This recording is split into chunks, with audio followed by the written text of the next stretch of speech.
Renegade Radio. Tune in, don't be shy. With Frankie Slauson leading the ride. Monday nights, the airwaves come alive. With voices in the dark, like shadows they survive. Join the rendezvous, let the stories weave. Frankie leads the night, you just gotta believe.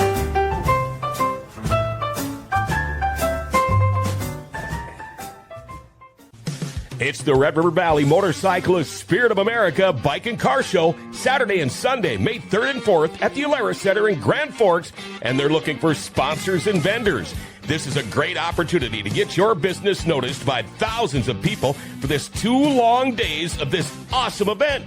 If you'd like to get your business noticed, or if you'd like a booth, contact Sarah, 763-568-1946, or Dennis at 701-741-5205. There'll be a raffle with over $90,000 worth of prizes, including a Polaris 1000 North Star Ultimate Crew Cab Ranger, a Harley-Davidson Street Glide, and Polaris Sportsman 570, with the net proceeds benefiting the Veterans Honor Flight of North Dakota, Minnesota.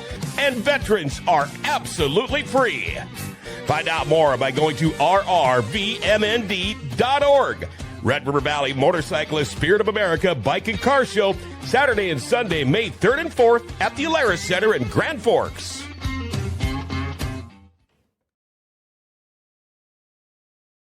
Just the heavens be to a call.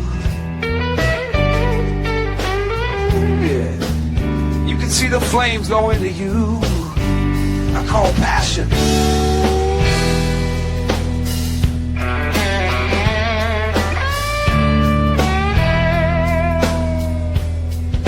Let's call it the heavens and fire. Get on now with you.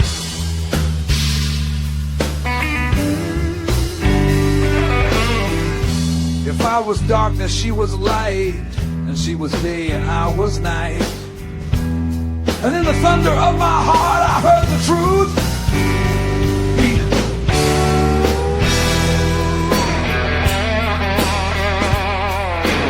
Lost in desire.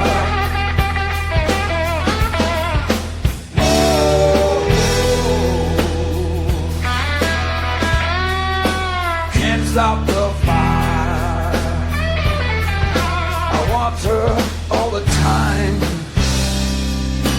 All now, and my hunger is bright. Just go to heaven through the windows of your eyes. See the meaning of our lives. Beyond the light, 2 fates intertwine in a dance they call passion.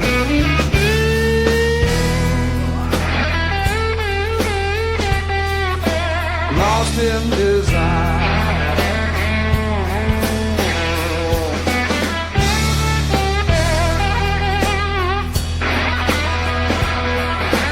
Can't stop the fire.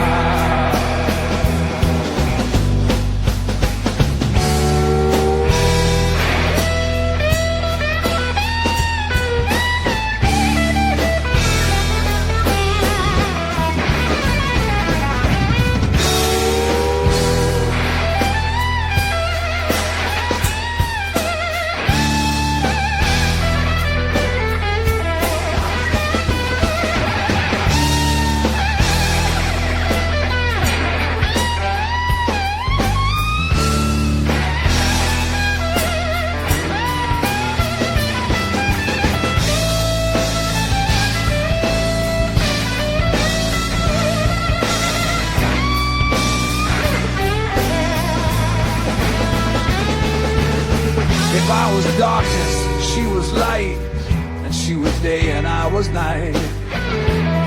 And in the thunder of my heart I heard the truth beating. I said,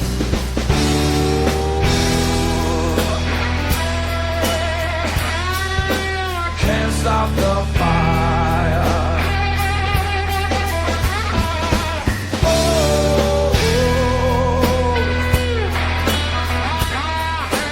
Lost in desire.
under starlit nights so grand, where the wolves' howls resound.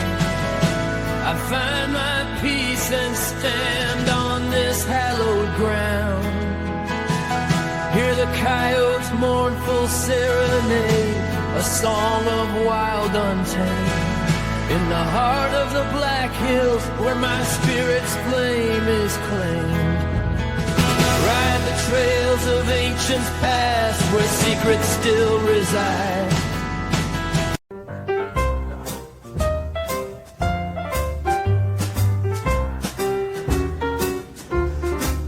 Renegade Radio, tune in, don't be shy. With Frankie Slauson leading the ride.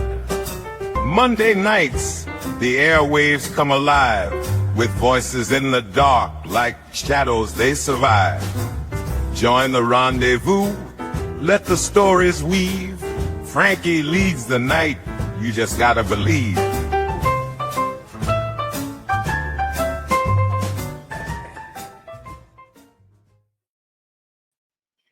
And we're here. How's it going? Good. Okay, good to see you again, Frankie. Yeah, good to see you too, man. I mean, it's been at least over a year, I would say. Yeah, maybe more. Yeah. Yeah, I think the last time you were on here was probably probably in February, I think. Yeah, I mean, it all blurs together, but I definitely know Frankie Slauson. I know a big. Well, that's good. That's good. Well, we're glad to have you on here today to do this little special interview. And just so you know that even though it might say live on the corner, I don't know if it says that on your end or not. It's not live. I'm actually just recording it. Okay. I don't know why it says live, but it's not being broadcasted at all. So that's fine. Even if it was, I wouldn't mind. Well, you said that to wait till after the 12th, so it's like I'm doing what you asked me to do. Thank you. And I just need to let you know that I need to be on something else in about approximately an hour and 15 minutes. Oh, okay. I don't know how long we'll keep you, but it won't be that long. Okay. But anyway, I'm just happy to have you. I figure, since the last time you were on the show, you got interviewed by everybody, but I feel like you didn't get a proper interview. I feel like I could have done a little bit better, doing it myself, in a way. Nothing against my crew or anything, but sometimes I just throw a lot of things at them, and they either accept it or they don't or whatever. Most of the time they accept everything that I throw at them when it comes to guests and stuff. So sometimes it's I'll throw a guest on them that they might not know a lot about, but at the end of the day we make it all work anyway. So but I figure with you, since you've been around and since you're a legendary figure as you are in the industry for film, television, wrestling, everything, I had to have you on again. So I'm happy. Even if you didn't have anything to promote, I still want to talk to you because wrestling is one thing that's near and dear to my heart. I've been a pro wrestling fan for almost all my life, since at least the early 90s, since the days of WrestleMania 6 and the early days of WCW. And now we're on the road to WrestleMania. So, I mean, do you always get excited around this time of the year? As a fan? I do. I get excited during this time of year too. It's because you feel the energy, building. It starts with the Royal Rumble, and now Elimination Chamber has become a significant part in an era where you have two WWE champions. And so each thing leads to the other. And last year, WrestleMania 40, you had a cliffhanger at the end of night one that led to night two. So in some ways, the storytelling has been tied together in WWE a bit more. And I will say that AEW, I'm seeing a lot more advanced storytelling than people were giving them credit for, some months back. So I see both companies making their product more interesting. Oh, that's good. Yeah, they. I agree. AEW has really come a long way too. I get sick and tired of hearing like the dirt sheets, trying to say that it's the end of AEW. It's the end. They can't sell arena. It's like yeah, they can. I mean, it's mostly up to the fans, but they're still delivering us a fair and good product every week to week. Well, also, you also have to look at, other companies that were upstart companies. They were not around for 6 years. Those companies flamed out pretty quickly. And historically, there were territories where you had two rival promotions. You had in Brian R. Solomon's book on the original Sheik, he talks about how Detroit had a promotion where people were loyal to Dick the Bruiser, and there was another promotion that was run by the original Sheik, Ed Farhad, and there was a period where it was a boom because fans could go to both, and after a while they got burned out on wrestling. And the same thing happened when you had the Rougeaus and the Vachons running counter promotions in Montreal. I mean, here we've had AEW started, I think, in 2019 and 2025, and they're still here, and they're still, they're on Max, and WWE is on Netflix, and so it's they're not at WWE's level, but if you're a wrestling fan, there's wrestling to watch. Sure, absolutely.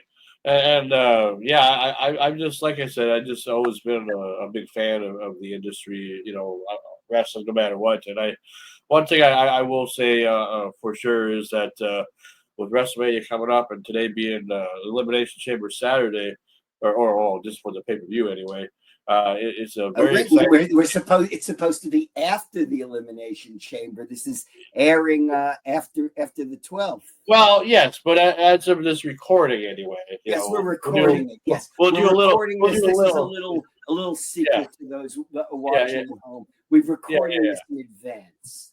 That's right. That's right. So we don't know what has happened tonight after after it's done, but we'll know obviously afterwards. But when this comes out. But anyway, it's just it's an exciting time, and I was hoping to go to WrestleMania here this year, but it was supposed to be. I wish it would have been in Minneapolis. I don't understand why Minneapolis always gets scrubbed because I live in Minnesota, so it's like I'll be in Minnesota this week. I have a full-time gig as a true crime producer, and I'll be in northern Minnesota, not far from Hibbing this week. Oh yeah, I'm not that far from that area either. I live in I live in a little town called Brooks right now. Where is it near? Is it near Duluth or is it near Hibbing? No, it's probably on the other side of Duluth. It's on number 2 though. I mean, I could definitely get to it's on the same highway. It takes you to Duluth. Yeah. I actually know this is a side. We're sidetracking from wrestling, but I actually enjoy the people up there quite a bit, and I enjoy the culture. And even though, I didn't grow up in that culture, I admire that when it's minus 13 degrees, people are out snowmobiling and they're ice fishing and they're not running from the cold, they're embracing the cold. And I enjoy people who, they, instead of complaining about the elements, they make it part of who they are. Yeah. Yeah, well, we do. I mean, Minnesota's definitely a different type of area, that's for sure. Depending on what part of Minnesota you're talking about, because every part it seems like has its own meaning, I guess. Yeah, it is. There's a lot of facets to Minnesota, and what's also great, and let's bring the conversation back to wrestling, is I can walk into a bar or a restaurant in Minnesota, and even young people, they're aware of their wrestling history. Like they can talk about Vern Gagne, and they can talk about the High Flyers, and they can talk about the Crusher and Mad Dog Vachon. And it's very impressive that, even though my new book talks about how WWE or WWF at the time worked hard to drive the old American Wrestling Association out of business, The people of Minnesota still have a fond spot for the storied promotion. Yeah, they do. I always hear stories about the AWA and how it in a way it kind of changed the revolution of wrestling. As far as territory, I would say. Look at who came from the AWA. I mean, look, this is my new book over here. This is why I'm here today. Bigger, Better, WrestleMania 3 and the year it all changed. But you think about the talent that came from the AWA to what was then the WWF. You had Hulk Hogan, Jesse the Body Ventura, and let's just talk about people who were not really wrestling personalities. I mean, Bobby the Brain Heenan was a manager and he'd bump around, but he was a manager and a talker. And Mean Gene Okerlund. I mean, those guys were as critical a part of this of the product as anyone. And those guys got taken away from the AWA, but they were AWA staples beforehand. Yeah. And Mean Gene's from South Dakota. He was born in Sisseton, South Dakota. Pretty cool. Yeah. And I remember. Yeah, on the interstate for me, it's not like South Dakota is like what 3-4 hours away at the border. So his hometown's like probably maybe 5 hours away from me. Yeah, well, we'll have to start doing an Indiegogo to get a statue of him over there. Yeah. I'm surprised. It's like ever since the guy passed away, it's like people talk about him, but they kind of he doesn't get talked about enough. No, he doesn't, and he was such a great talent. Just his gestures and the way he would turn a phrase and the way he'd kind of recoil when a villain would say things a certain way. You put his hand, go WrestleMania 3. It was every gesture meant something. Yeah, his quirkiness was just I you don't really see too much of that really at all. Maybe not like that. Pat McAfee or Pat McAfee or whatever they call him. Pat McAfee, he has his shtick, but it's not the same as, in my opinion, as Mean Gene. Sure. Well, let's talk about your book here because I don't want to keep you on too long because I have other things that I got to do today as well. So let's talk about Bigger, Better, or Bigger, Better, Badder, I should say. Bigger, Better, WrestleMania 3 and the year it all changed. Yeah, available in bookstores and online, published by ECW Press. And ECW, for those who don't know, but it's easy to make this mistake, that does not stand for Extreme Championship Wrestling. It is for Essays on Canadian Writing, because that's what it originally was. It was Essays on Canadian Writing. It was, and it's still, they're out of Toronto. They've done a ton of wrestling books and a lot of other books, and they've done fiction. And initially they, existed to promote Canadian writers, but I guess they made a couple of exceptions, and I'm the beneficiary for that. Well, you're from New York, so that's close to Canada. I mean, if anything. And who knows? We're all going to be one country soon. Not just kidding. I don't want to bring that up. I don't even want to start with that. I thought it was worse when Disney was taking over everything and stuff.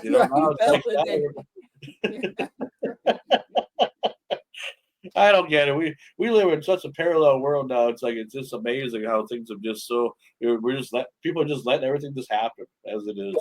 My last book was about pro wrestling during the COVID era, and that is called, same publisher, it was called Follow the Buzzards: Pro Wrestling in the Age of COVID-19.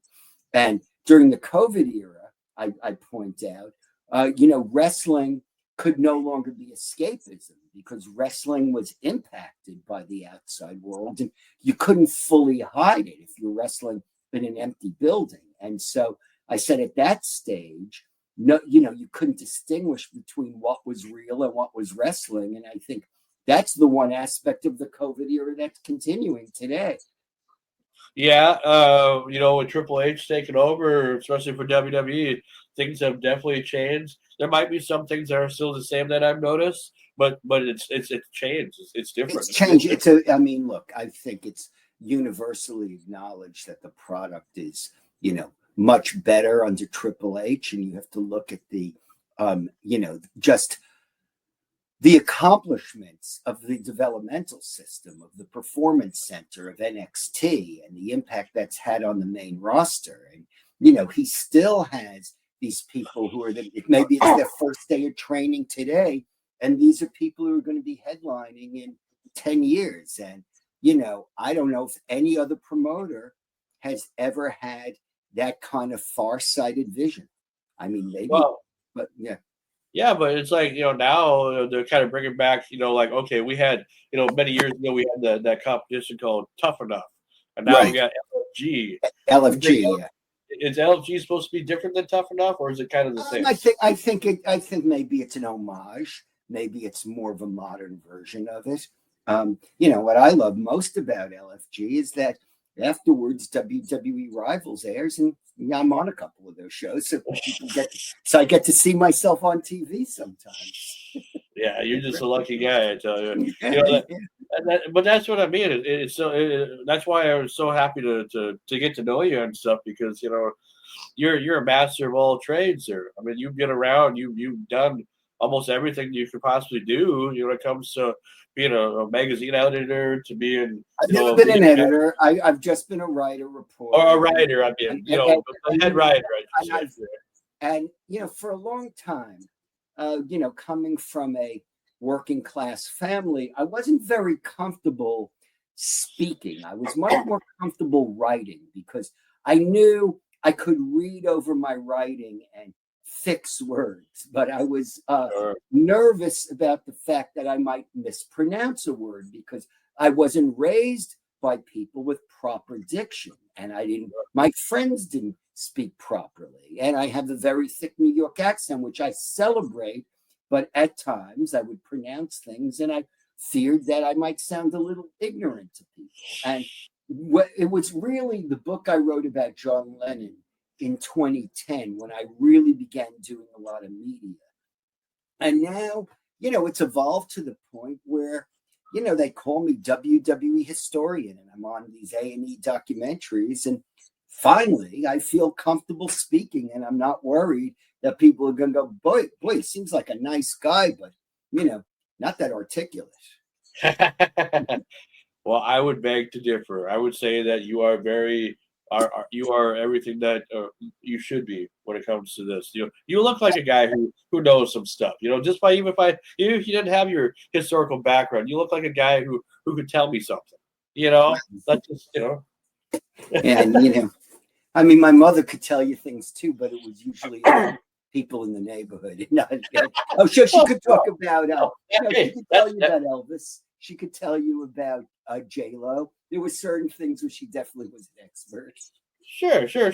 But that's what I mean, though. It starts with everything that's going around in your area. Then it expands. Yes, that's right. That's right. And, you could make the parallel to wrestling. It's like, okay, you start out being, knowing a lot about professional wrestling, and then you apply that to other things. It's up to the individual. I mean, look at a guy like The Rock. He started out as a in-ring performer, and look at him today. He's one of the biggest stars ever. Oh yeah, he's the final boss character. I didn't think that was going to work. I still kind of questioned it a little bit, but it's like they think they want to give it a shot. So I mean, we might as well just see what happens and see what their plans are, because it's a different character and it fits him. I mean, I'm not gonna lie, it fits him, but it's like he doesn't see. I mean, unless this whole thing with Cody and all that happened or whatever with the whole soul thing. I mean, they're talking. Yeah, I mean, I don't know where that's going to go either.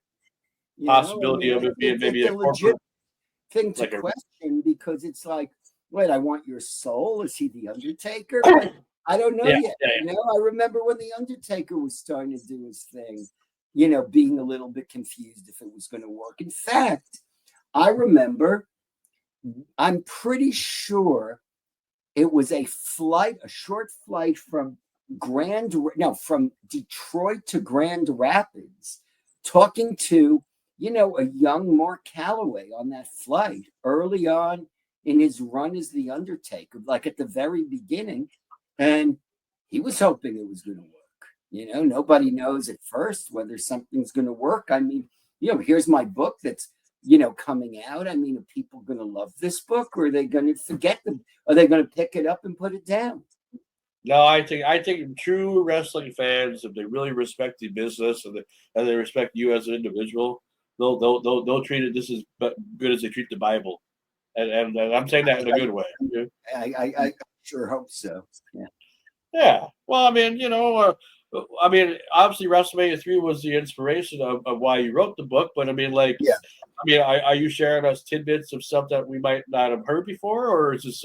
I mean, look, I speak to people. I mean, in the book, not only do I speak to people who were participants in WrestleMania 3 and rely on interviews I did with folks who are no longer with us, like Mean Gene Okerlund and Roddy Piper, interviews I've done in the past, but I interviewed people like Greg Gagne, who talks about what it was like to be in the AWA as WWE was taking over, and David Crockett, the brother of Jim Crockett Jr. And it's like, Jim Crockett Jr. is fighting the hardest fight against WWF. And, still, Vince is finding a way to like clock him on the side. And, what it was like to be over there. And, I talked to Cowboy Bill Watts, who ran a great promotion. I mean, I thought that I remember for one brief period, we were able to get Bill Watts' promotion, which was based in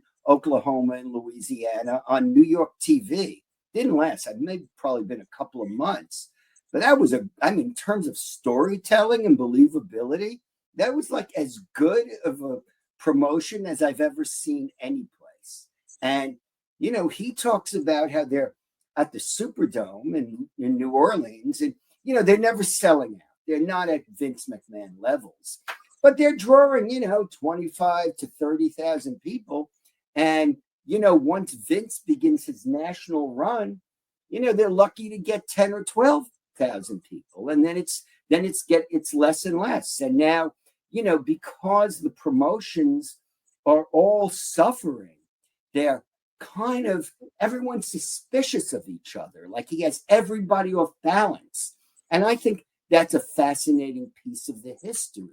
It's like mentally he got into these guys' heads. Not only is he taking talent and paying talent money they've never been paid before, not only is he grabbing TV slots, he has these promoters questioning every decision they've ever made because he's violating the time-honored traditions of the business. Like, Hulk Hogan, traditionally, that wasn't a guy you made the champion. He'd be a challenger. He'd be a big bronze giant who would come in. Yeah.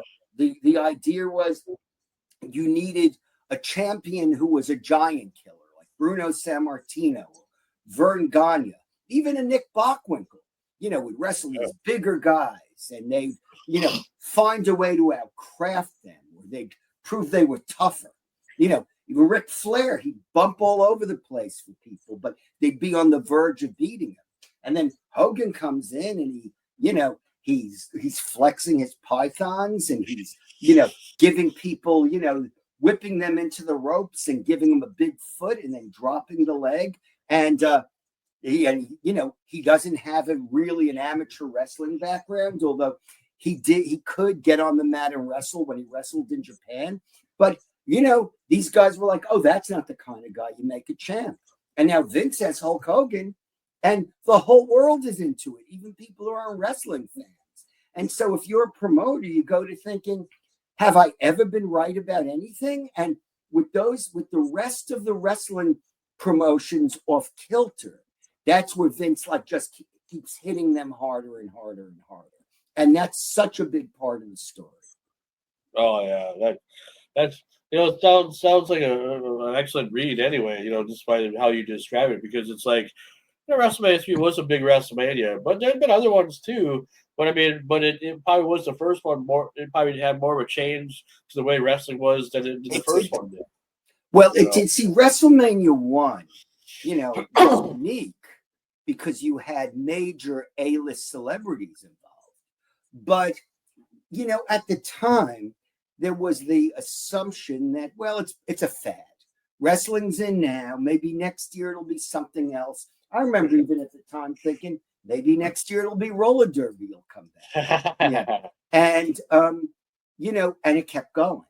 And interestingly, there was this partnership with MTV, because that's where teenagers and preteens would go home and watch music videos. And so that was the Snapchat or YouTube, those are probably antiquated references to whatever the hottest thing is now. And, like WWE in its scope, it's almost exceeded, and MTV at a certain point faltered as streaming services, came in and replaced that. And, and things like, Snapchat and Instagram, where you can, put things up and get that immediate gratification. But Vince knew how to plug into what was current, as does WWE now. Like these partnerships they made, even the arrangements they're making with college athletes now. You can watch people compete on the amateur wrestling mat or in football, and they can train at the performance center off season. And so it's cultivating, like, again, another generation of superstars. And it's quite impressive. Oh, very, very much impressive. And I appreciate having you on here. I don't want to cut the interview too short, but I mean, for anybody that wants to be able to purchase your book, how can they do so? Well, what they could do is they could go to Google and they can type in bigger, better, badder, WrestleMania 3 and the year it all changed. And they can buy it online. It's everywhere online where you can purchase a book. You can also go to your bookstore and either purchase it off the shelf or request it. I'm a big proponent of still patronizing bookstores, but it's available. And, hopefully it goes into a second and a third printing as long as people demand to keep reading it. Oh, absolutely. And I hope it does really well for you, especially around the time of the year with WrestleMania, around the corner. So it's like, well, yeah, I mean, that's why they put it out at this time. Oh, absolutely. Absolutely. And I will be in Vegas, by the way, WrestleMania week. I haven't firmed up the dates yet, but I will be doing some signings, including at my good buddy Randy Tyson's bar, DDT Downtown. And that's named specifically after Jake the Snake Roberts DDT. It is a professional wrestling themed bar.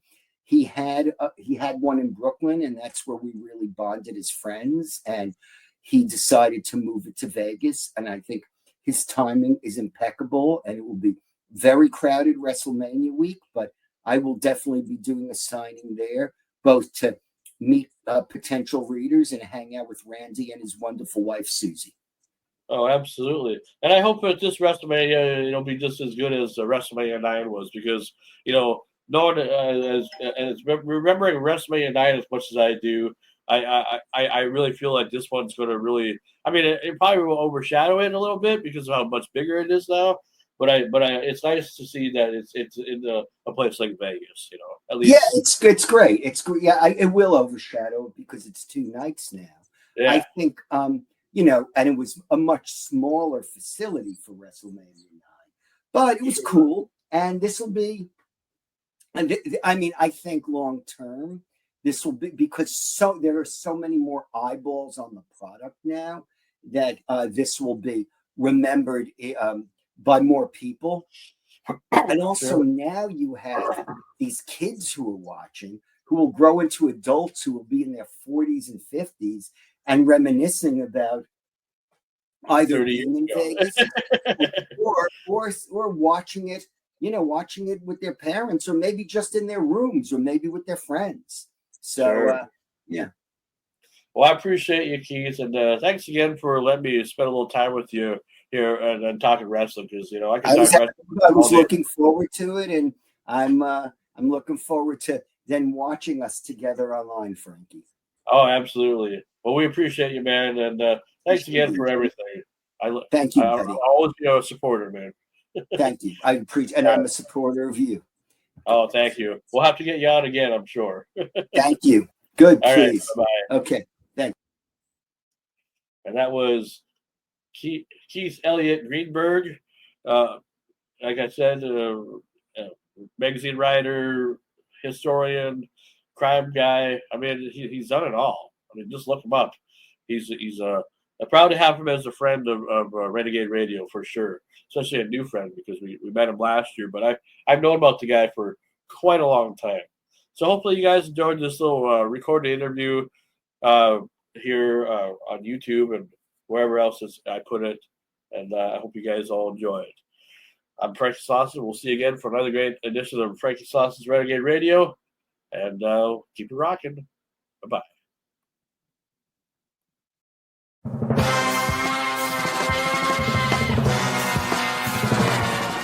You don't get this stuff from Howard Stern Show. You don't get this stuff from anything but Renegade Radio.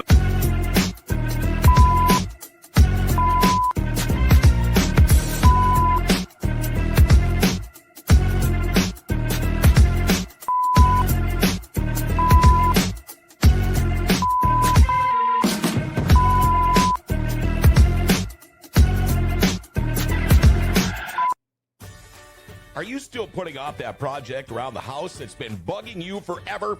Do you think you can wait until spring and call a contractor and have the work done ASAP? Well, good luck with that. Executive Properties has openings right now to get that project done. In fact, you can check out their Google reviews. Diane says Executive Properties did a roof project and remodeled a bathroom in our house. We were happy with their quality of work, and the projects were completed in a timely manner. We will use Executive Properties for our next home project. Get that project done sooner than later. Call Executive Properties, 701-330-1273. It's the Red River Valley Motorcyclist Spirit of America Bike and Car Show, Saturday and Sunday, May 3rd and 4th at the Alaris Center in Grand Forks.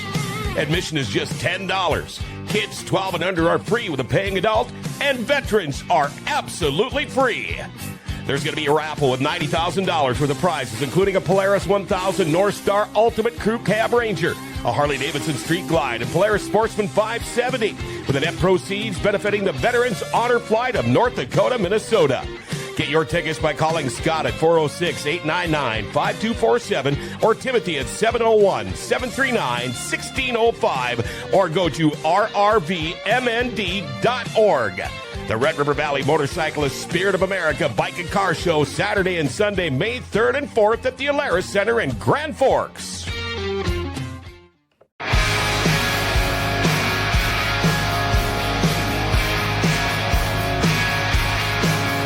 Come that lightning dark in my DeLorean's roar. 88 miles, time waves crashing on shore. You don't know what you got in the time stream flow. You don't know what you got till the past is a goal. You don't know what you got till you're out of that door. Oh baby, baby, baby, push that pedal once more.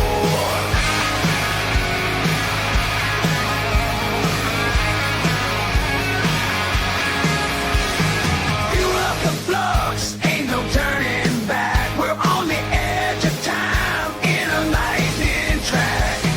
Guitar riffs and engine screams. Roads where we're going, we don't need no dreams. We got the power of love, it's heavy as can be. A photo in my pocket, fading family.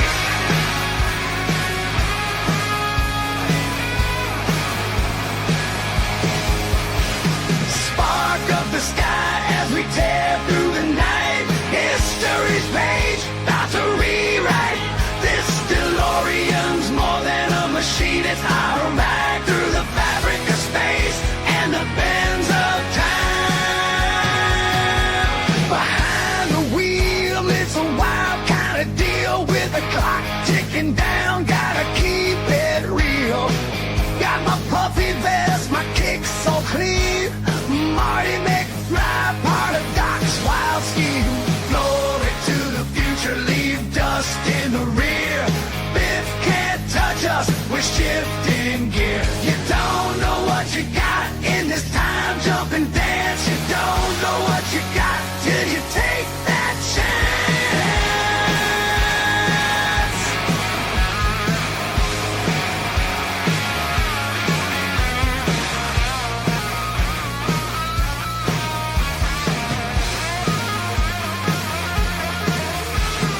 Out there on the edge of science and time, got this crazy doc saying the future's all mine.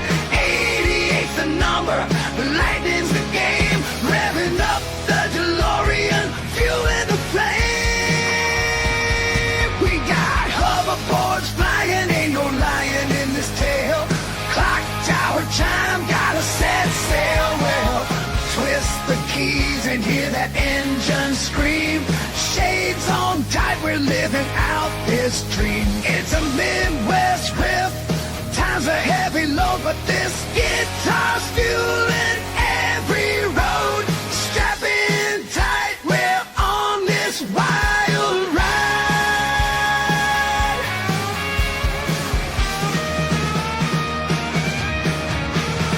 Flames on track, no need to hide. From the dash, the digits gleam. Gotta hit the speed for that temporal beat. Steel and wires hold the future dock scene. Spark and rubber and plutonium dreams. The clock's ticking fast, but we're faster still. Warping through decades on pure thrill.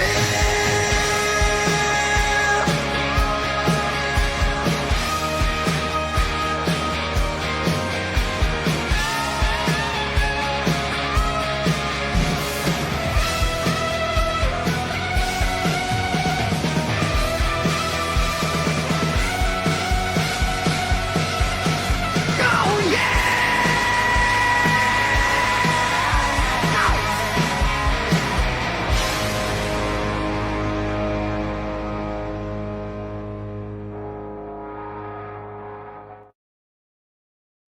And we're ready. How's it now? Oh, it looks good now. Yeah, Beautiful. this adapter that holds the phone, when it sits upright like this, it starts to fall apart. So I'll have to keep fixing it as we go. Oh, okay. Well, that's fine. Did you like the song at all? Were you able to hear that at all? I did. I heard the song while I was setting up. Who is that? Well, technically, it's Kid Rock. Ah, Technically. no Kid Rockwell. But however, Kid Rock had nothing to do with that song. Oh, I made that song. I'm just doing a little adjustment here. There we go. Perfect. For your information, I made that song from AI. You know, I've been getting my songwriter friends have been sending me country song demos using this app called Donna, and they pretty much sing their song into the app, and the app comes back with a full demo with a singer, an amazing band, and the only thing that's weird about it is you can hear the voice being digitally created, but other than that, it's pretty amazing that what the AI is doing, and I can see how it's ruffling the feathers of the music industry and the and the movie and TV business. Because I think on a side note, the AI is kind of like a wonderful novelty, but I think that too much human intervention into music will never go away, and especially live music. And I think it just has to be one of these things where you'll appreciate the AI Kid Rock as well as the real Kid Rock, right? Well, especially if somebody's creating something that you've always thought you'd always want to hear. Like I last time we had you on the show for the episode of Renegade Radio last year, I was telling you about some of the stuff that I've done.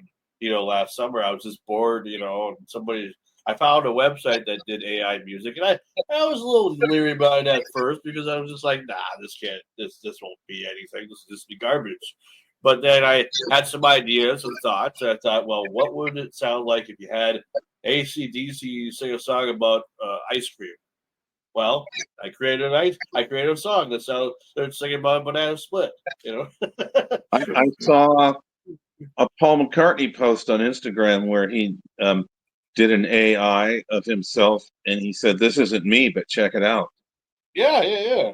And it's him singing. And you know what I could use AI for is to release a new record with a younger looking version of me.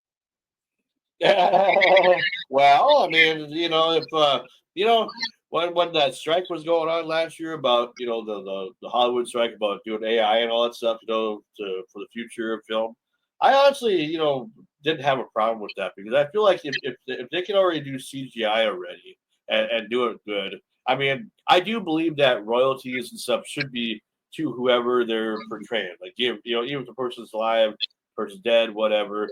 I feel like for the sake of film, I would have no problem, having seeing somebody, do a film that they didn't even do, but to see what it would be like if they could do it again or in their younger days or whatever. There's so many lost ideas that they could just do. They keep saying that Hollywood is running out of ideas, but I think the problem is that it's not so much that they're running out of ideas. I think it's just the fact that they just are trying to find different ways to bring back some classics and yeah, sometimes they ruin it, by bringing back a sequel or whatever. But like we just watched the new Beetlejuice movie, and honestly, even though it's not as good as the first one, I think it kind of held up, for what it was. But if they would have done it, was it made with AI? No, Oh. no. Actually, Tim Burton was using like old school effects, like he did back in the day. I think an AI movie, I would look at it like a cartoon. As far as Hollywood goes, I understand you can't put the writers out of work, and AI can do the writing too. I mean, at what point does this end? But writers were needed for cartoons, and writers were needed for movies that were like cartoons. I think as long as you keep the writers working, it can be whatever it is. But coming from a person that lives literally a mile from Universal Studios, I can tell you that putting all those people out of work, you're putting everyone out of work. You're putting the dry cleaners out of work, the restaurants, the grocery stores. It was a bad time. It really was. And I really, but see, I feel like going on that subject, like what I was trying to get at is like I don't want to see people out of work. But I'm for something that's like they don't have to go full blow with it, like completely take jobs away from everybody. Like they should, if they're gonna do it, just do it like give it a little bit of love, but not too much to where everybody's just gonna be like, oh, what are we gonna do now? We lost a job because somebody can still keep the writers and still come up with the ideas and everything, but kind of have that as an option. Like say if you wanted to see what it was like, see what your because how many ideas get rejected every day? Same with making music. How many songs do you have to? How many times do you have to rewrite your song in order to get the either your approval or the record producer's approval? You know what I mean? There's so much of that ideas that are just like getting turned down that probably were good ideas at the time, and yet they got thrown away. They got to try it again. So that's what I'm saying. Bring back the lost ideas. I've been. As you know, I was a studio musician for many years here in LA, and it was constantly changing how music was recorded, and I always had to buy a lot of new equipment to keep up with the times. Every 4 or 5 years, my equipment was dated, and the recording studios would. I mean, I remember when they went from tape machines to computers, everything changed. But I think one thing besides an itchy ear, I think one thing to consider is. As this continues to happen, I always remember the story of when the airplane showed up and the train went out of business. Sure. Yeah. That was the 1950s.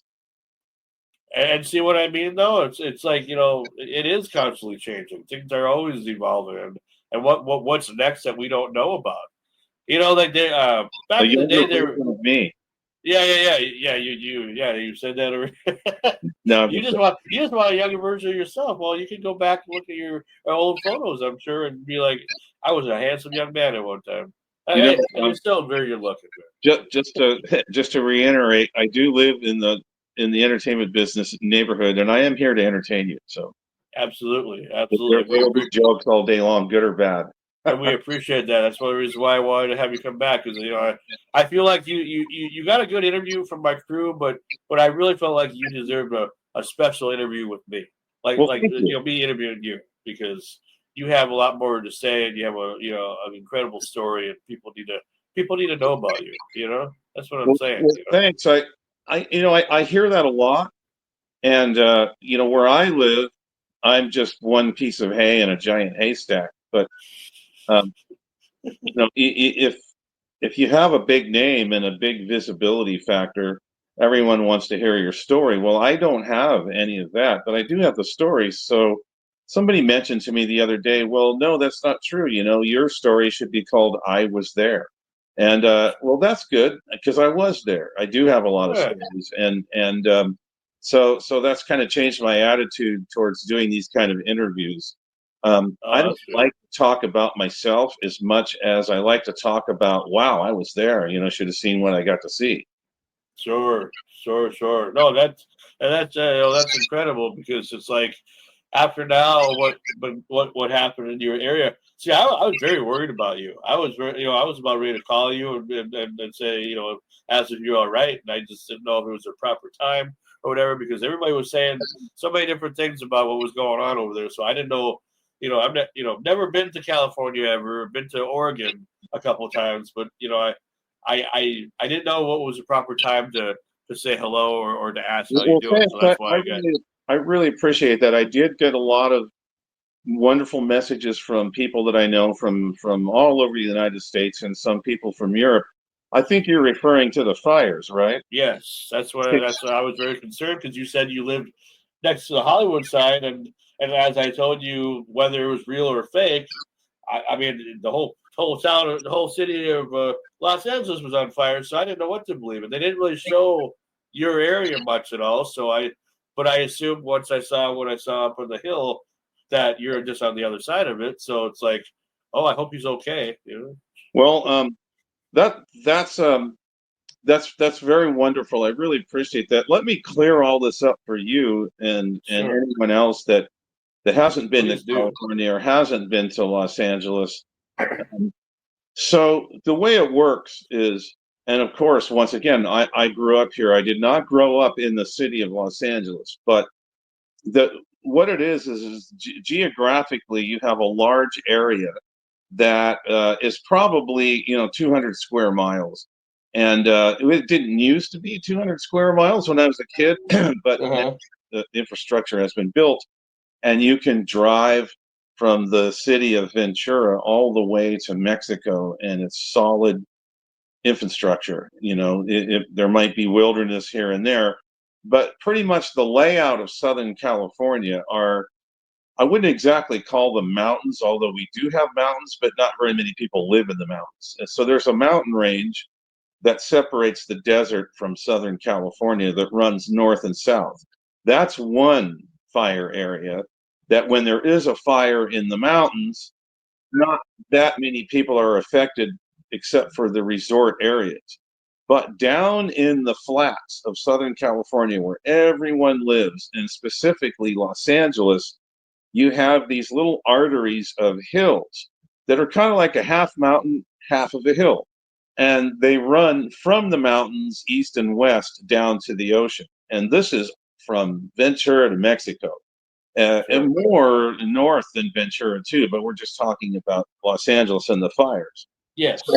So as a kid growing up here, we had these things called the Santa Ana winds, and they blow north to northeast out of the desert. And when there's a high pressure over the high desert, it blows the hot, dry air into Southern California, no matter what time of year it is. It could be January. Now, sometimes in January, the Santa Ana winds can be blowing at 40 degrees, and it's really cold. But, Sure. but when they blow, it is so dry. We have zero humidity, and everything. I remember when I was a kid, the Santa Ana winds blew the Christmas lights off our roof, blow your toys away if you're playing in the backyard. Wow.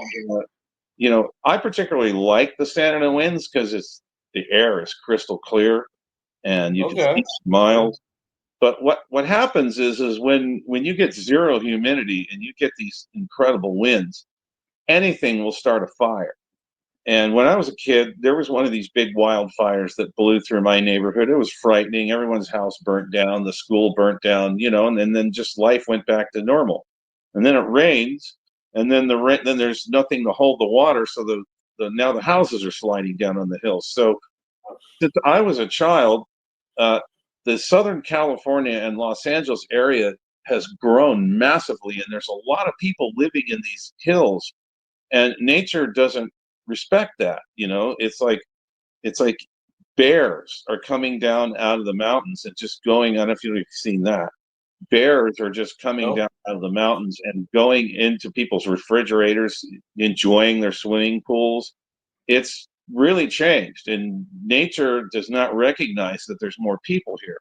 Well, when you get these strong winds, now I admit this last fire season, I have never seen the Santa Ana winds this strong. But then again, there's a history of the Santa Ana winds being this strong long before people were here.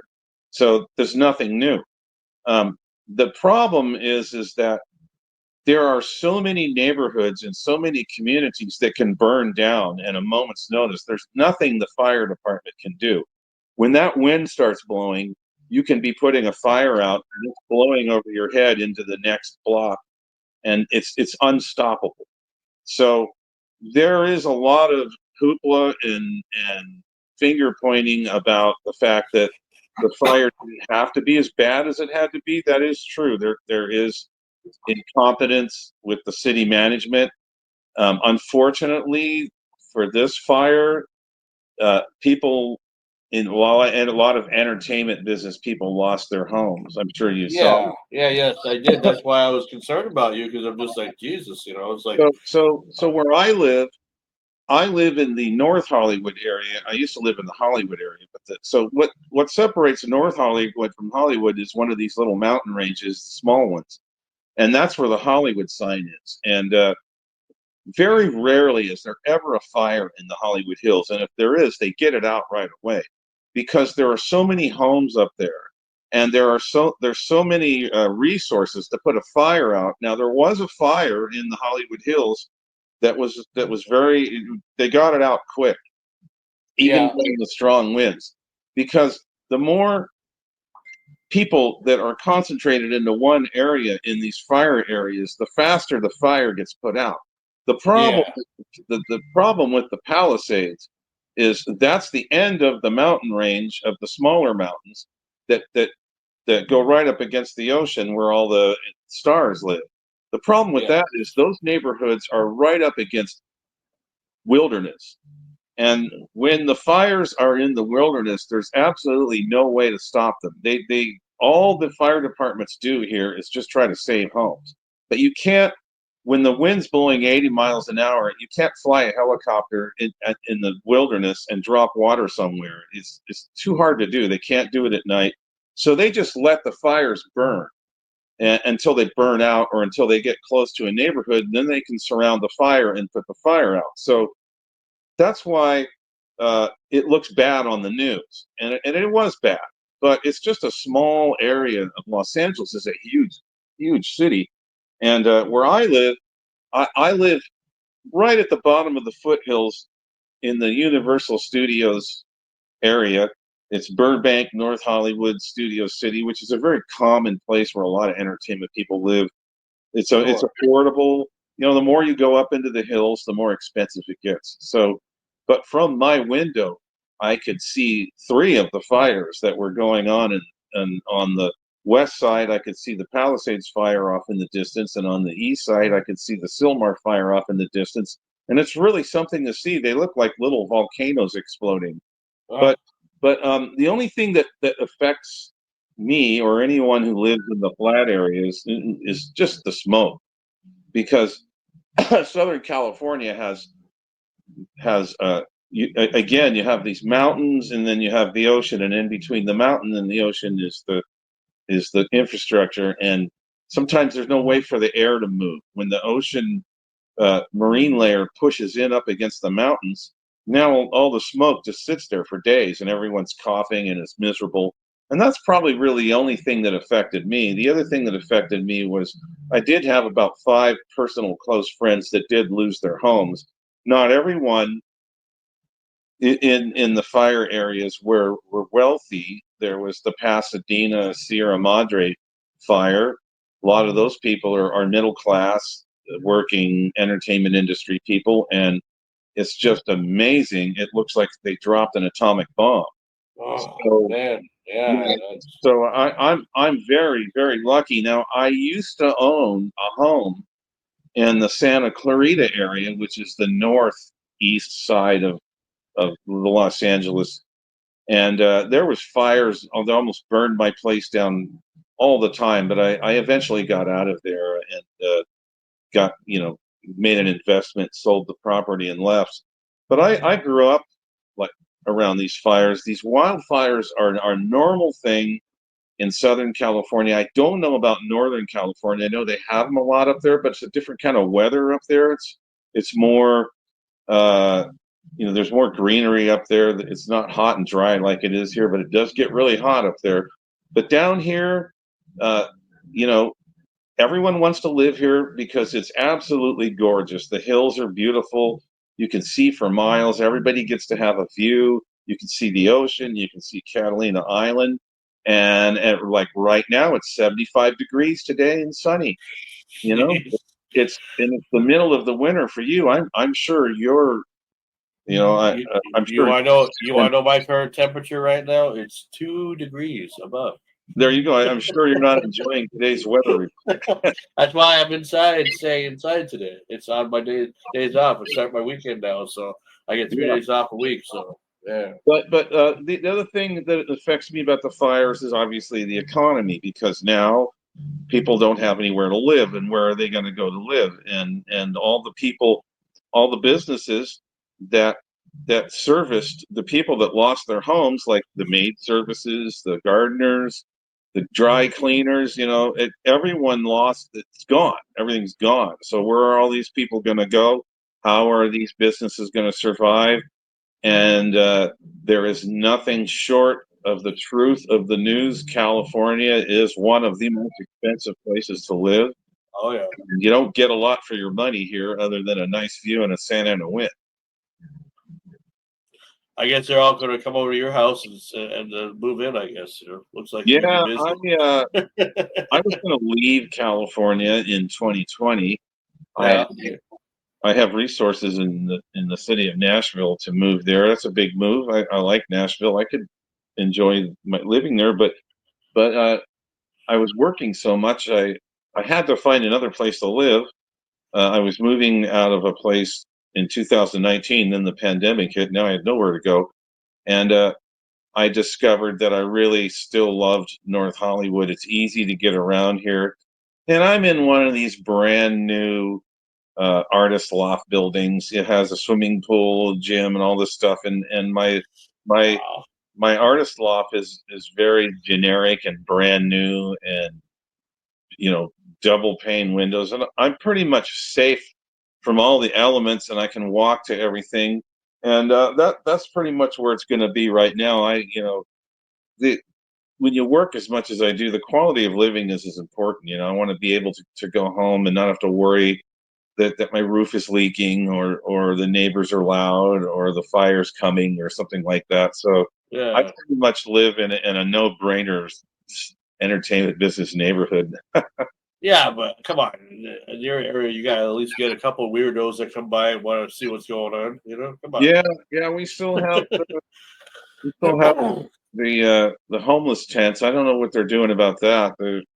They slammed down the gavel and said you can't do this anymore, and just more of them showed up. So I think what the city of Los Angeles has to do is they have to stop enabling them, because they they do enable them, and if you enable them, they're not going anywhere. And Yeah, see, I don't like that there's too much of that homelessness. There should never be homelessness. and I there believe never was until 2015. It started with this mayor. And I don't know if it's the mayor's fault. It just started during his run. And are you talking the mayor or the governor? none of us want to hurt the homeless people or see them be homeless, or if you're homeless, obviously something's wrong. Something went wrong. You lost your job, or you don't have the capacity to communicate with people. So now you're out on the street. I get it. Nobody wants to see these people suffer, and there should be some kind of service to help these people. But it got out of control, and what it turned into were drug addicts that were not being held accountable for being a drug addict. They're just being enabled. And most of the homeless people, everyone knows now, it's drug addicts being enabled by the city.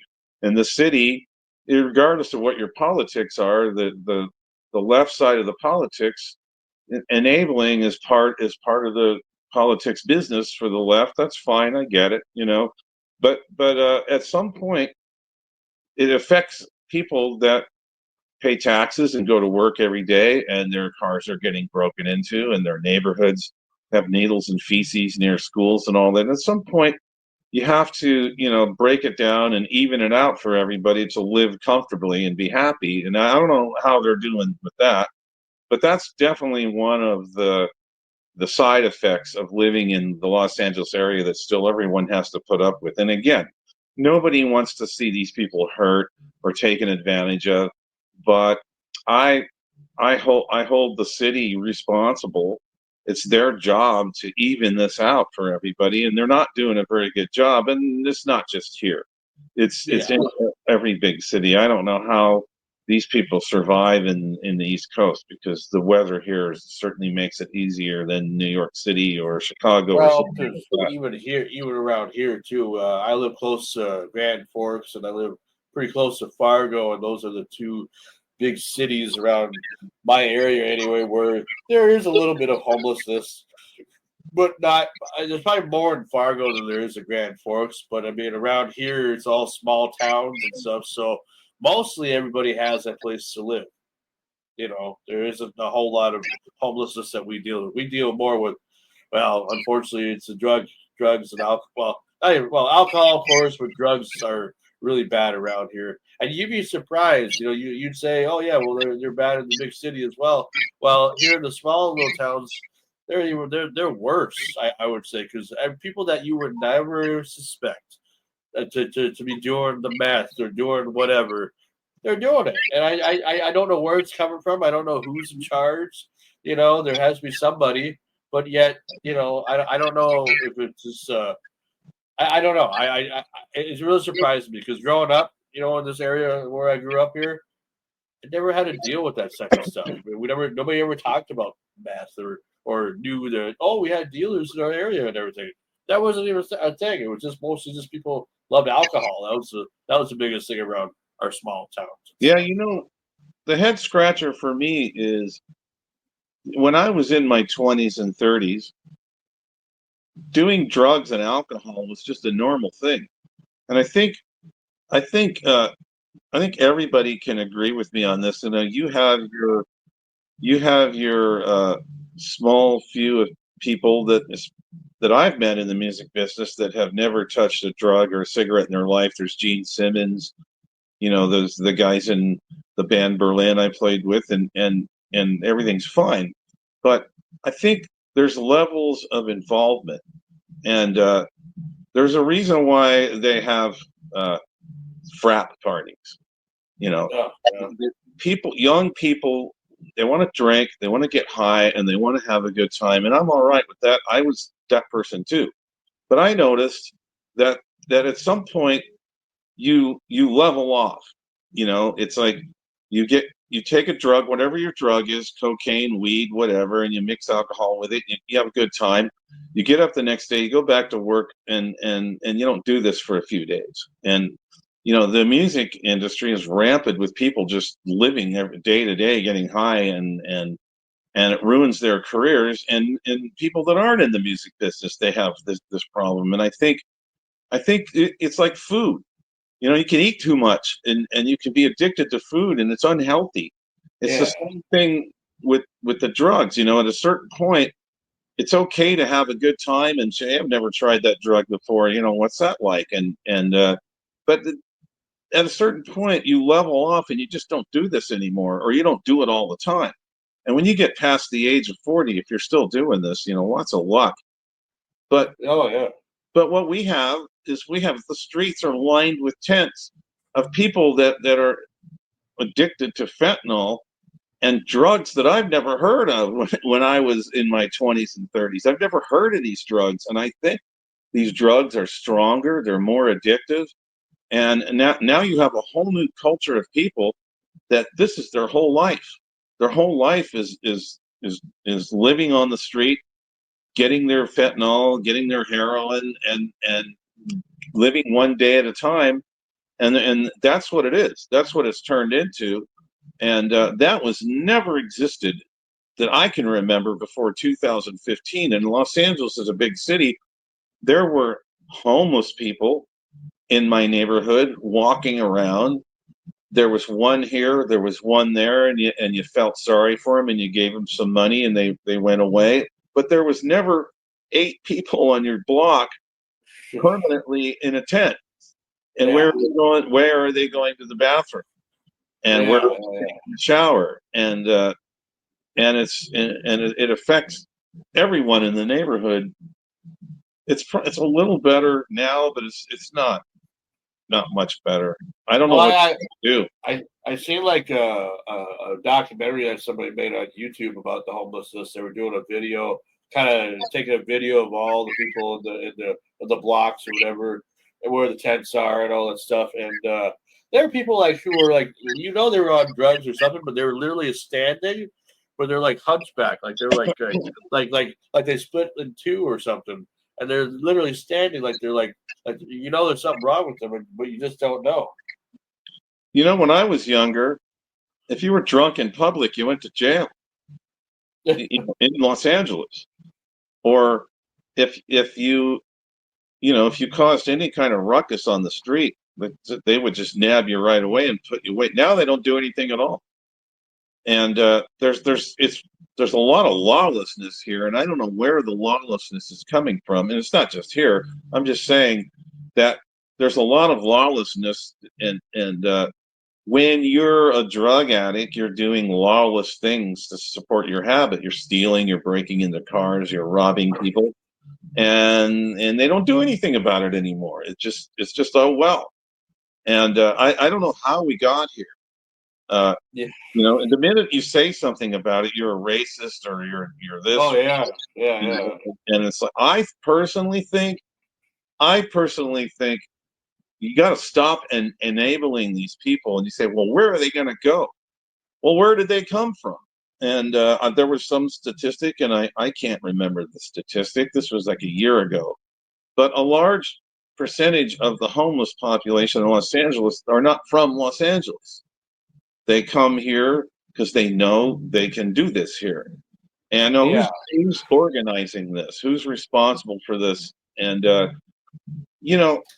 there is a lot of open space. If you get out of the densely populated Los Angeles area and you go to the high desert, you go to Lancaster, Palm Springs, or Victorville, you get out into the high desert, nothing there.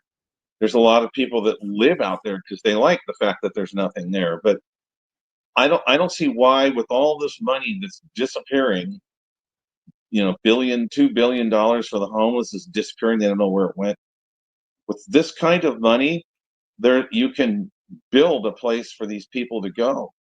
And if they don't want to go there, they have to do what you and I do. They have to get back into normal life, or go to rehab or go to jail. Those are your 3 choices. And that's the way it used to be. And I don't know what's wrong or racist about that idea. It's more wrong to leave them on the streets to die. They die on the streets every day. They're dying. Yeah, and that's another thing too. It's like it's when it comes to things like this, I'm not really a political person either, but I like Jimmy Carter's, like the late great Jimmy Carter now who just passed away. His idea was a house for everybody, because he was doing the homes for Habitat or whatever, and I think that that's what we need, somebody who's an ambassador, a new ambassador who just says, you know what. We don't need to charge anybody, who's homeless for a place. We just want to solve it, and we're just going to give them a free home. And what they do in their home is their business or whatever, whatever. And at least they're off the streets anyways, and now they're, living somewhere. Yeah, I don't understand why that's not so hard. They say you can't throw money at the problem. You can throw money at the problem. Oh, absolutely you can. Where the heck did all this money go for our problem? It just disappeared. Nothing. Their inside safe program was to get these people temporarily into hotels. Temporarily, they need a permanent place to go, and you can build an infrastructure to house these people and give them rehab and get them out of the tax-paying people's faces so that they can have their life back. And no one's harmed. This isn't Nazi Germany. Yeah.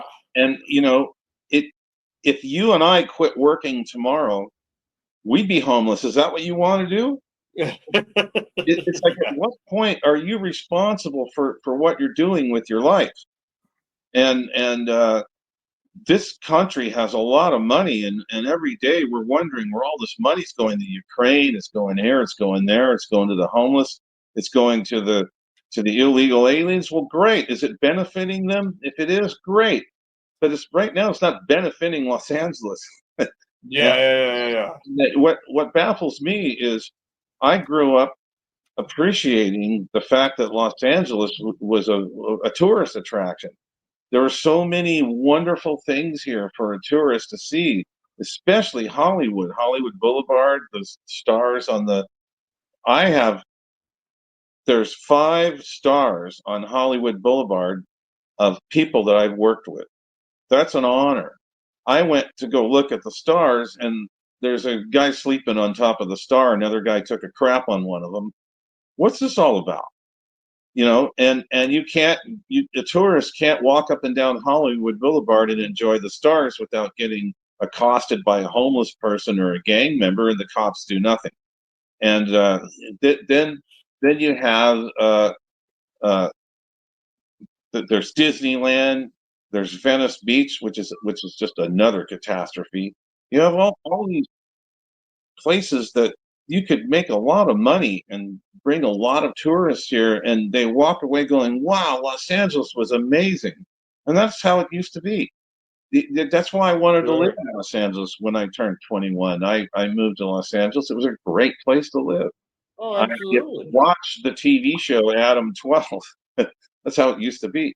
But no, I'm just kidding. There was there was a balance. There was a Republican side and there was a Democratic side that ran the state and the cities. Now it's just a one-party state, and nobody can do anything about it. The prices go up, gas prices go up, grocery prices go up, and nobody has any explanation for this. Can't vote on anything. It's just like rent's going up, my rent's going up, and at some point, when does this eat itself? And it just starts over at the beginning, which it did during the pandemic. I think during the pandemic, no one was driving. I remember, I think gas was like $2.80 a gallon in Los Angeles. That was unheard of. And there was nobody on the roads. They were literally giving away apartments for dirt cheap rent. Yep. And that's another thing too. It's like I'm glad that we're talking about this because it makes the interview even more exciting. To talk about the things that are going on in your area, because some people probably aren't aware. They just hear what they always just take whatever the news is telling them. You're an actual person living in that area, so you see and you view it and you know what's going on in your area. So it's nice to get a perspective from you. Nothing's any different here than where anyone lives that's watching this video. I have to get up and go to work every day. I have to get into traffic.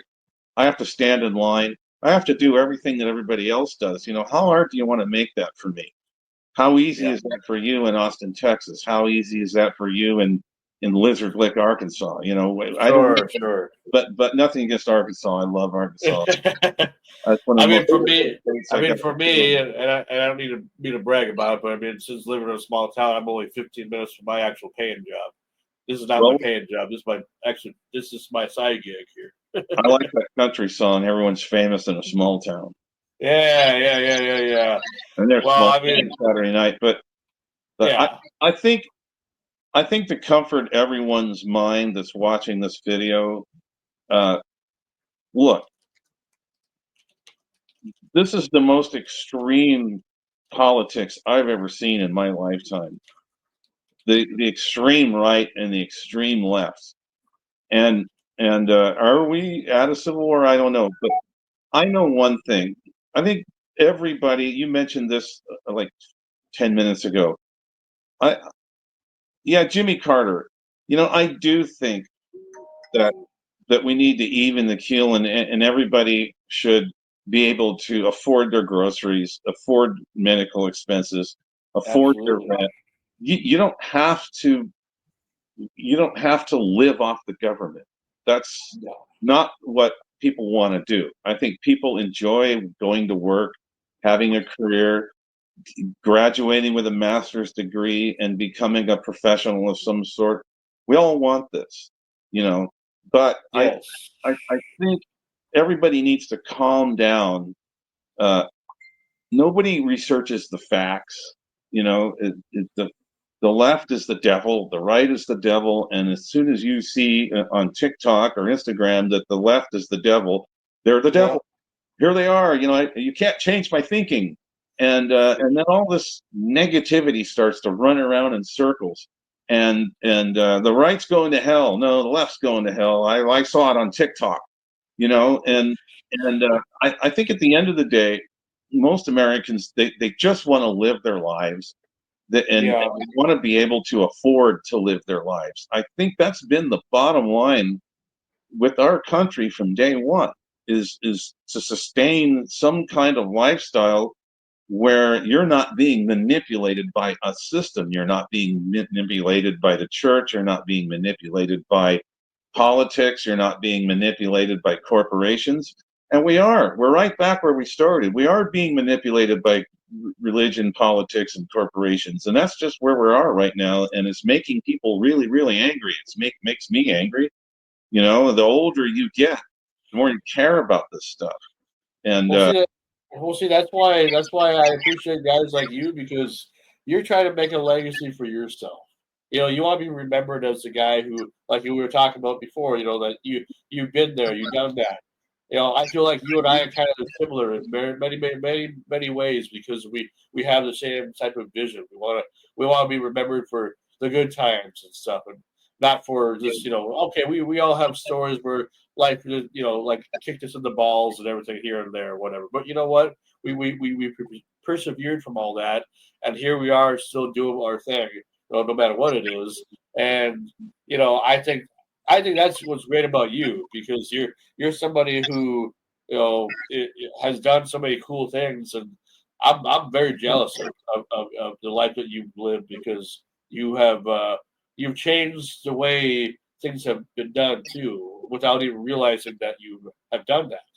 But you should be proud of yourself, you know, that you never had to be homeless. Or maybe you did at one time. Maybe you had a bad time at one time. I've been close. I've been rags to riches twice in my life. You know, I've had to live with my folks a bunch I of had times. cancer too. I had cancer too, and Oh yes, right. I wound up with nothing, and then it all came back. I think it's important to know that uh, what if you look back into the history of the entertainment business, I'm just an artist. You know, I Sure. didn't know that I was an artist. They say that an artist is an artist because they have to be, not because they want to be. That's true. The Rolling Stones don't need to tour anymore, but this is what they do. And Yeah. this is what I do.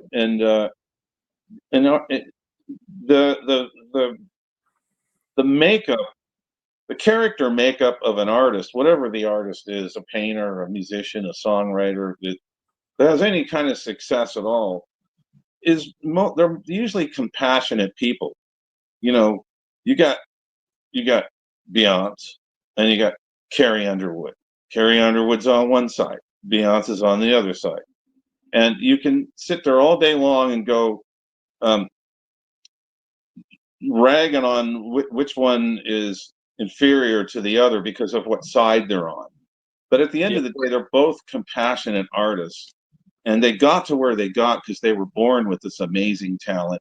And I remember being, except for the Vietnam War, and which I think was an important thing to protest against, but music never really got into politics that much. If you look at all your favorite music stars, they're just writing pop songs about love, personal experiences, and some social commentary.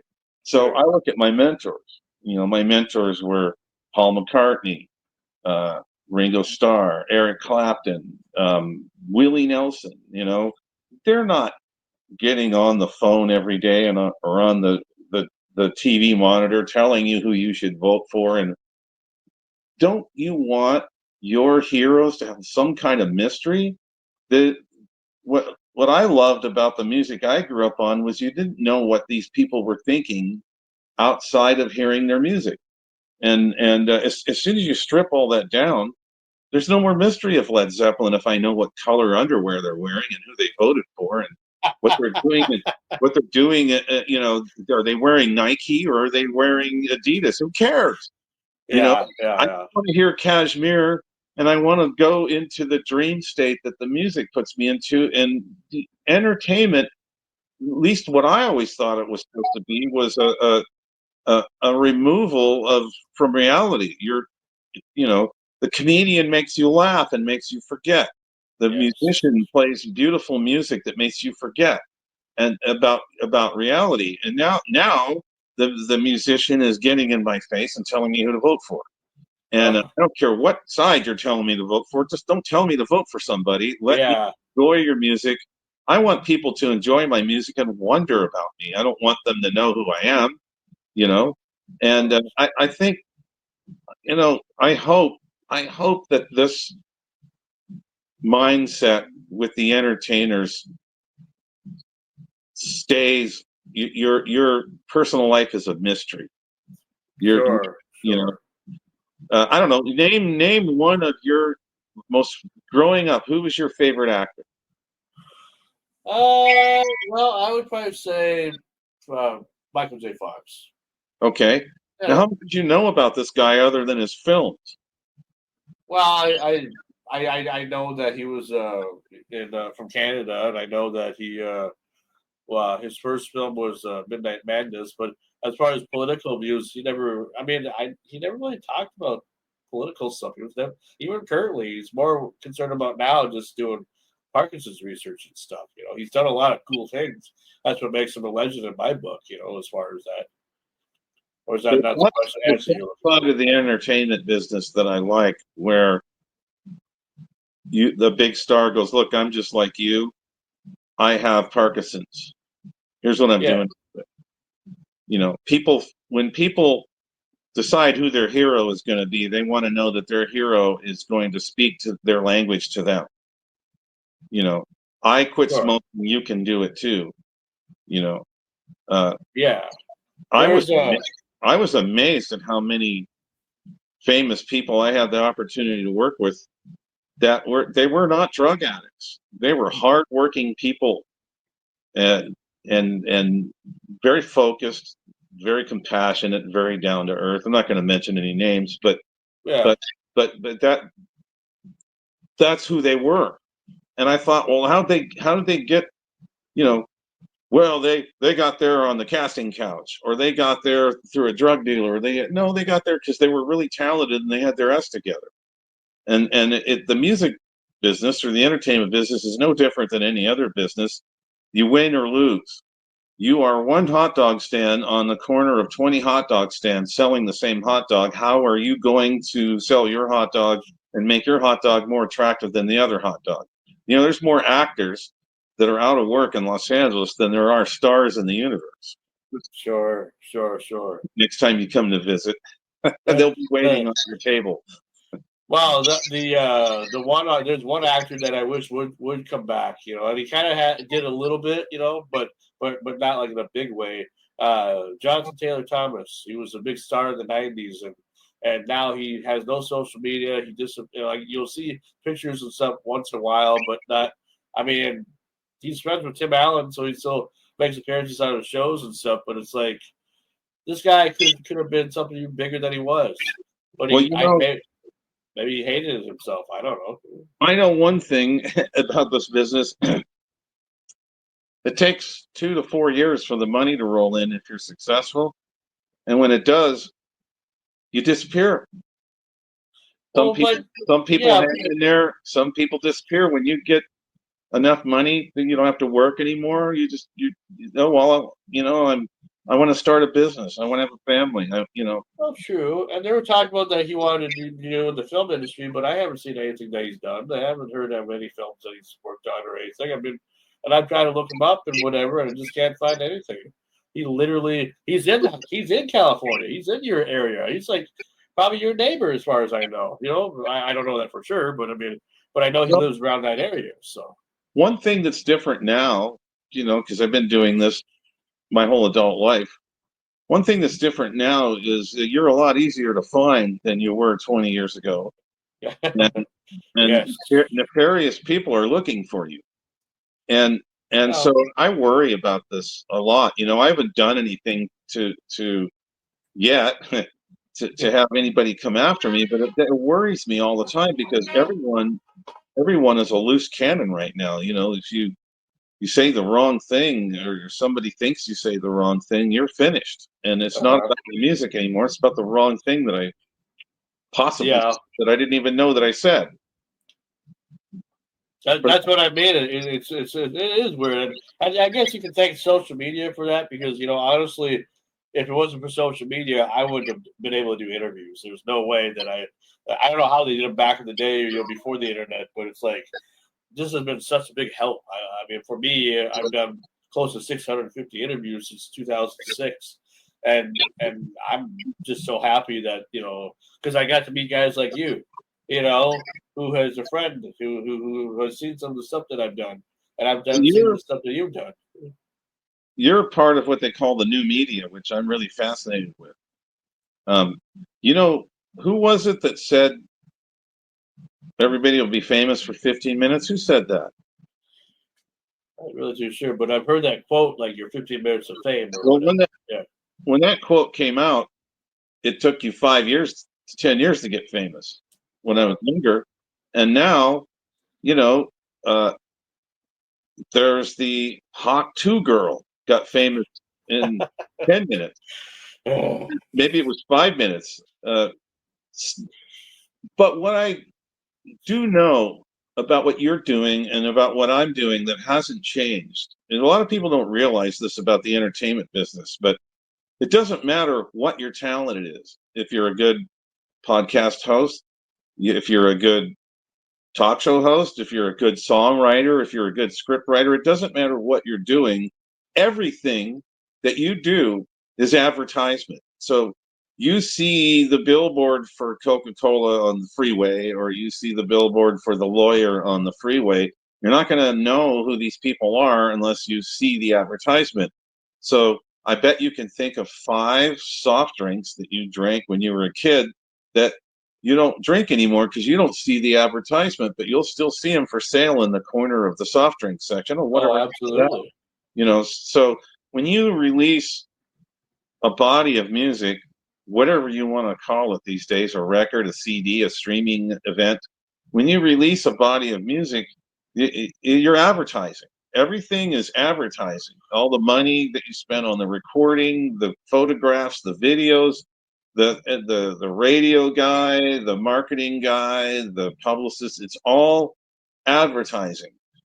I learned this from day one in the music business, that it's advertising is what gives you the visibility that you're looking for. Whatever level of visibility you get to is determined by luck and timing. But, you know, as soon as your podcast gets the advertisers behind you, you know you're on your way to being successful because you have a large audience with a big visibility factor. And where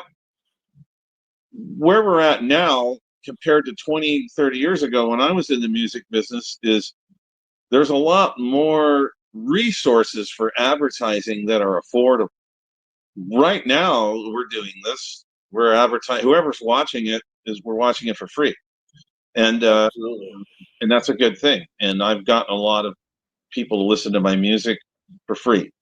And I think right now it's the Wild West. It's a free zone of advertisement with all of the wonderful tools with AI, social media, whatever. You can advertise your shows. You know, in the old days in Hollywood, if you played a show, you had to drive up and down Sunset Strip and one of those staple guns. You had to staple gun your show poster on your poster. Yeah. So you had to go to a show and hand them out and put them on the tables. Now there's trash everywhere. I came out of a nightclub one night, and you know, one of the big pet peeves of Los Angeles is getting a parking ticket. You know, they're giving out parking tickets like crazy. So you really got to watch the parking signs and all this stuff. And I parked in the parking zone where I knew I could park there and I wasn't going to get a ticket. I come out and there's a parking ticket on my window and I get furious and I pick up the parking ticket and it's a show flyer for a show. It was a joke. Wow, very creative though, I would say, huh? Yeah, and I see a lot of guitar players. You know, I'm a guitar player that's gone on my own, and I have my own little fan base, whatever. But I see other guitar players that they have 25,000 followers, and I have 2,500. And how did that happen, right? How does that happen? And their videos okay. Some of them look commercially done. Some of them look, you know, homegrown. But how do they get there, right? Because again, when it comes to a really, really good guitar player, you know, you've got Joe Bonamassa, Jeff Beck just passed away, Johnny Lang, Slash. You know, you have these guys. This is all they do is play guitar, and Slash and Joe Bonamassa and Jeff Beck have already made a name for themselves. I know, but there are a million Slashes and Joe Bonamassas and Jeff Becks on Instagram and TikTok every day, and some of them have 25,000 followers, and some of them have 2,500. And why is that? You know, and I think they're using, you know, I mean, apart from the fact that they deserve the followers, how'd they get there? You know, how did they do this? How much money did they spend? Did they use a robot? I know a lot of people that I make music with that hire a robot to get them 25,000 followers, and then they put a post up and they get 4 likes. Now, how do you have 25,000 followers and 4 likes on your post? That means that you bought yourself into 25,000 followers. So it's still a mystery to me. But I know that the Hawk 2 girl did not buy a robot. It's just I don't think it went do anything. I think somebody filmed her and spitting it or whatever, and that was all it was. I don't think she even filmed it. I think somebody else filmed it. Yeah, you know, it's going viral is also a new thing. You know, I never heard of that before. The only viral I ever got was the flu. But yeah, about 10 years ago, this viral thing started. You know, you go to a record company and they go, you need to go viral. Okay, how do I do that? And you know, there's still a class system in the entertainment business. You saw it last night with the Grammys. There's the upper class, rich people in the entertainment business are all massaging themselves. Great, you know, a lot of that talent deserves what it got. Yeah. But you go to Instagram or you go to TikTok, and there's 100 Beyonces that are just as good as her with 25 followers. Sure. It's a crazy world that we're living in right now with entertainment and trying to market yourself. When in the 80s and 90s, there was hope. There was a future. You would put a band together, and you pay a little money out of your day gig money. You get a rehearsal space where I am right now. You get a 24-hour rehearsal space. You put an ad in the newspaper. I'm looking for this kind of musician to start this kind of band. And you find all your guys. Nobody has any experience. You find all your guys or girls, and you get together and you start a band. And then now where are we going to play? We're pretty good. Where are we going to play? Now you got to go out and play. And there used to be places to play. You could play on the Sunset Strip. You could play in East Hollywood. You could play in the San Fernando Valley. And you have to bring 50 people. Well, it's not easy to bring 50 people, but you could bring 50 people, and that they buy alcohol, and the club goes, well, you guys did a great job. We sold a lot of alcohol tonight. When can you come back? And you start building your following from there. Then the record companies are going to these shows. They don't do this anymore. Record companies don't go to shows anymore. They go to the show, and they go, I saw in the local paper that this band is starting to sell out. Let's go see what they're all about. So they go to the Whiskey in Hollywood, and they see that the so-and-sos have sold out all their tickets for the night. And they like the way the band looks. They like the way the band sounds. And they're going to worry about the music later. I'm sure you've heard this story. Let's get the look. Let's get the sound. Let's sign them to a deal. And then no problem. If the songs aren't good, we'll get you a songwriter. And we'll get you a studio singer or studio musician, which is what made my paycheck for many years. And then off we go. So I'm sure you're familiar with the Byrds. Yes, the Byrds are I think one of the greatest rock bands or whatever. Oh, absolutely. But if you know the story of the Byrds, they were a bluegrass band, type band. Back when that music was really, really big, in the early 1960s, did you see the Bob Dylan movie? I have not. Because Bob Dylan I planned to. I mean, it played in my local theater, but I was busy that day or that week when it was playing. But it should be coming out pretty soon on demand here. So even though rock and roll was big at the time, from 1960 to 1965. Was the big folk music and bluegrass, and it was big in Los Angeles. And the Byrds were playing and getting a big following. And all of a sudden, the Beatles come out, and the Capitol Records has the #1 selling rock and pop band in the world right now.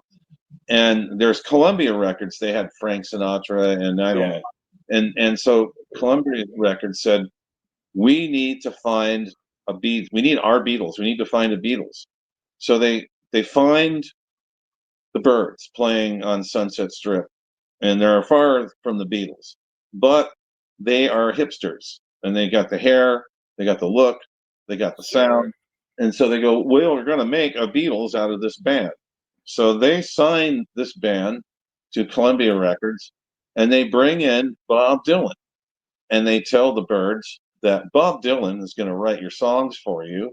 And now the producer said, each one of you are going to sing this song, and the best voice wins. Well, it turns out Roger McGuinn's voice won the singing contest, and the lead singer didn't. And that didn't go well with the lead singer, and David Crosby didn't like Bob Dylan, but they played along. And this band was manufactured, and to their credit, they stepped up to the plate, wrote and played their own songs, and made rock history forever. But this is what the record companies used to do. And I'm sure you've heard the story of the Wrecking Crew, how many young bands were playing on their records. That was a machine. And the Monkees, who I was fortunate, I'm the guitar player on the Monkees comeback record in 1987. The Monkees were another LA manufactured band. And to their credit, they stepped up to the plate, and wrote and performed their own songs in the end. And but those days are gone. Now we have TikTok and Instagram and Facebook and AI. That's your record company now. Yeah, basically, people nowadays are making an album to promote a tour. Mostly, it used to be they promote a tour to do an album or promote an album. You know, it's kind of reverse psychology now. I think the one thing that hasn't changed, no matter what, is good talent still sells. I really believe that. Do you know what the NAMM show is? Yes, that's out in Anaheim. I've never been, but I've heard good things about it. I've seen lots of videos about it. Yeah, I've been going every year. I grew up near the NAMM show, and NAMM, I believe it stands for National Association of Music Merchants or Merchants and Manufacturers, something like that. But the idea of the show is the guy that makes the guitar or the drum set or the keyboard or the DJ equipment sets up a big booth, and all the buyers come, the Guitar Center, this music store, mom and pop store from Germany, if they can get there. And now you have all these people, but who's demonstrating the gear? So they get amazing musicians to demonstrate the gear.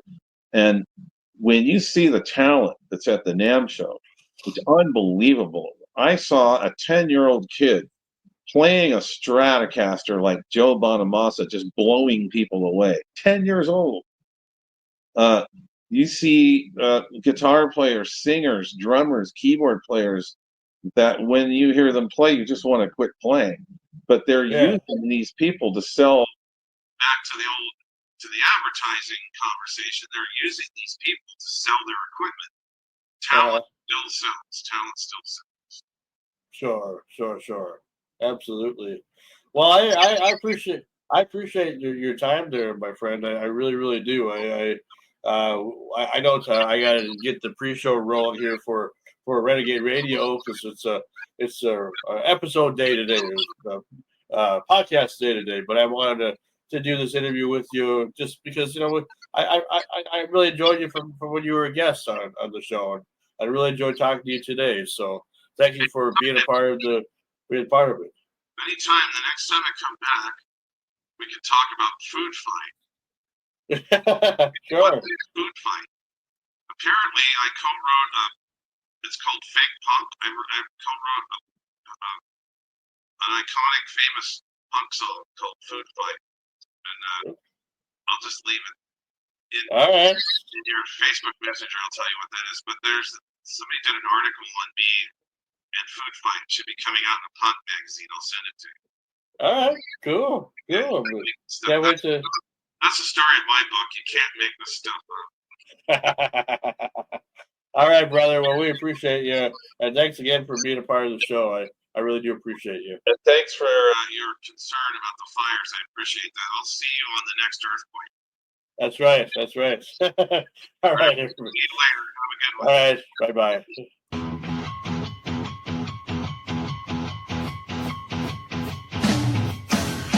VHS tapes on my old shelf, posters hanging, can't help myself. John Hughes classics, the Brat Packs run, blockbusters ruling, the action's fun.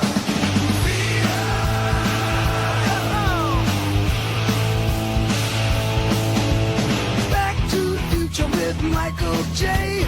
Ghostbusters fighting the ghostly play. Armored heroes in turtle shells. Batman's cape casting mighty spells. Guess who's back? It's Marty McFly. Racing the DeLorean, we're gonna fly high.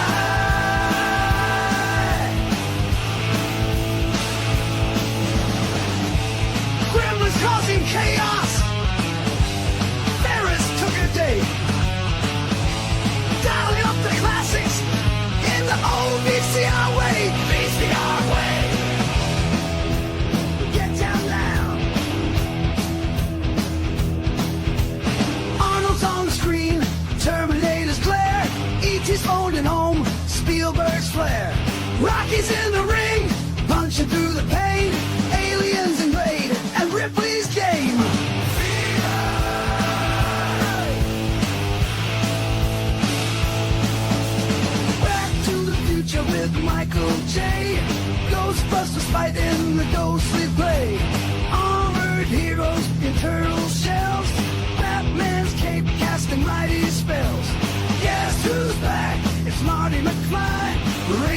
DeLorean, we're gonna fly high.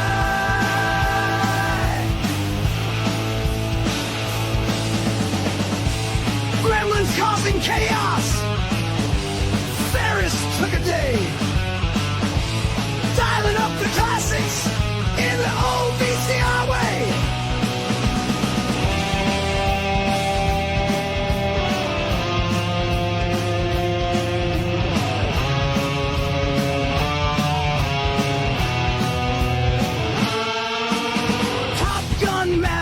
Die-hard thrills, cruising through the decades, seeking cheap chills. From Jurassic Park's dino screams at night to Wayne and Garth partying with all their might, singing Hakuna Matata, feeling carefree.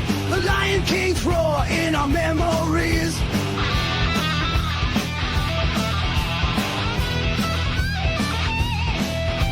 Living in a golden age where legends thrive. Karate Kid kicking makes us feel alive.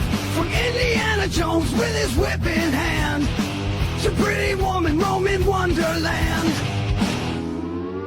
Flashbacks to the silver screen in Hollywood's gleam, imagining the stories, living out the dream.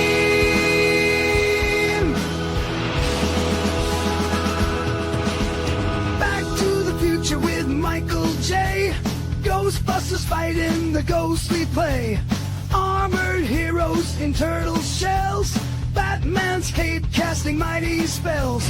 Guess who's back? It's Marty McFly. Racing the DeLorean, we're gonna fly.